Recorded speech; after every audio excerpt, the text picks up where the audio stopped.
कांशीराम 15 मार्च 1934 को जन्मे भारतीय राजनीतिज्ञ और समाज सुधारक थे।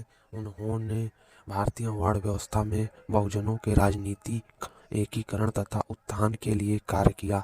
इसके अंत में उन्होंने दलित शोषित संघर्ष समिति DSSS 1971 में अखिल भारतीय पिछड़ा और अल्पसंख्यक समुदायों कर्मचारी महासंघ बामसेफ और 1984 में बहुजन समाज पार्टी बसपा की स्थापना की। उन्होंने ऑफिस में देखा कि जो कर्मचारी डॉक्टर अंबेडकर का जन्मदिन मनाने के लिए छुट्टी लेते थे, उनके साथ ऑफिस में भेदभाव किया जाता था। वे इस जातिगत भेदभाव को खत्म करने के लिए 1964 एक दलित सामाजिक कार्यकर्ता बन गए थे। उनके करीबी लोगों के अनुसार उन्होंने यह निर्णय डॉक्टर अंबेडकर की किताब एनिहिलेशन ऑफ कास्ट को पढ़कर लिया था। कांशीराम को BR अम्बेडकर और उनके दर्शन ने काफ़ी प्रभावित किया था। कांशीराम साहब ने शुरू में रिपब्लिकन का समर्थन किया था, लेकिन भारतीय राष्ट्रीय कांग्रेस के साथ जुड़े रहने के कारण उनका भंग हो गया था।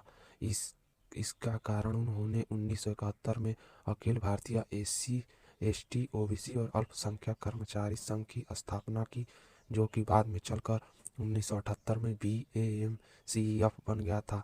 BAMCEF एक ऐसा संगठन था जिसका उद्देश्य अनुसूचित जातियों, अनुसूचित जनजातियों, अन्य वर्गों और अल्पसंख्यकों के शिक्षित सदस्यों को अम्बेडकरवादी सिद्धांतों का समर्थन करने के लिए राजी करना था।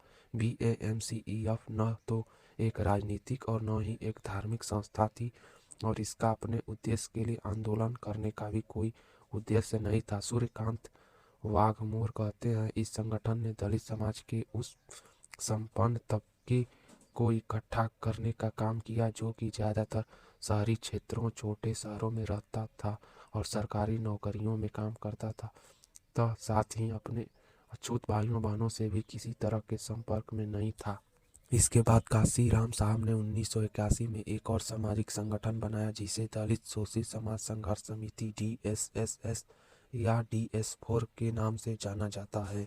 उन्होंने दलित वोट को इकट्ठा करने की अपनी कोशिश शुरू की और 1984 में उन्होंने बहुजन समाज पार्टी बसपा की स्थापना की। उन्होंने अपना पहला चुनाव 1984 में छत्तीसगढ़ की जांजगीर चांपा सीट से लड़ा था। BSP को उत्तर प्रदेश में सफलता मिली। शुरू में दलितों और अन्य पिछड़े वर्गों के बीच विभाजन को पाटने के लिए संघर्ष किया, लेकिन बाद में मायावती के नेतृत्व में इस खाई को पाटा गया। सन 1982 में उन्होंने अपनी पुस्तक द चमचा युग लिखी, जिसमें उन्होंने जगजीवन राम और रामविलास पासवान और रामदास अठावले जैसे दलित नेताओं का वर्णन करने के लिए चमचा शब्द का इस्तेमाल किया था। उन्हें तर्क दिया कि दलितों को अन्य दलों के साथ काम करके अपना विचारधारा से समझौता करने के बजाय अपने स्वयं समाज के विकास को बढ़ावा देने के लिए राजनीतिक रूप से काम करना चाहिए।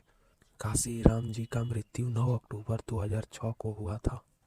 सन 2002 में कांशीराम जी ने 14 अक्टूबर 2006 को डॉक्टर भीमराव अम्बेडकर के धर्म परिवर्तन की 50वीं वर्षगांठ के मौके पर बौद्ध धर्म ग्रहण करने की अपनी मंशा की घोषणा की थी। कांशीराम जी की मंशा थी कि उनके साथ उनके 5 करोड़ समर्थक भी इसी समय धर्म परिवर्तन करें। उनकी धर्म परिवर्तन की इस योजना का सबसे महत्वपूर्ण हिस्सा यह थी कि उनको समर्थकों को केवल अछूत ही नहीं शामिल नहीं थे, बल्कि विभिन्न जातियों के लोग भी शामिल थे जो भारत में बौद्ध धर्म के समर्थन को व्यापक रूप से बढ़ा सकते थे। हालांकि 9 अक्टूबर 2006 को उनका निधन हो गया और उनकी बौद्ध धर्म ग्रहण करने की मंशा अधूरी रह गई। मायावती ने कहा कि उन्होंने श्री कांशीराम साहब ने तय किया था कि हम बौद्ध धर्म तभी ग्रहण करेंगे जब केंद्र में पूर्ण बहुमत की सरकार बनाएंगे। हम ऐसा इसीलिए करना चाहते थे क्योंकि हम धर्म बदलकर देश में धार्मिक बदलाव तभी ला सकते थे।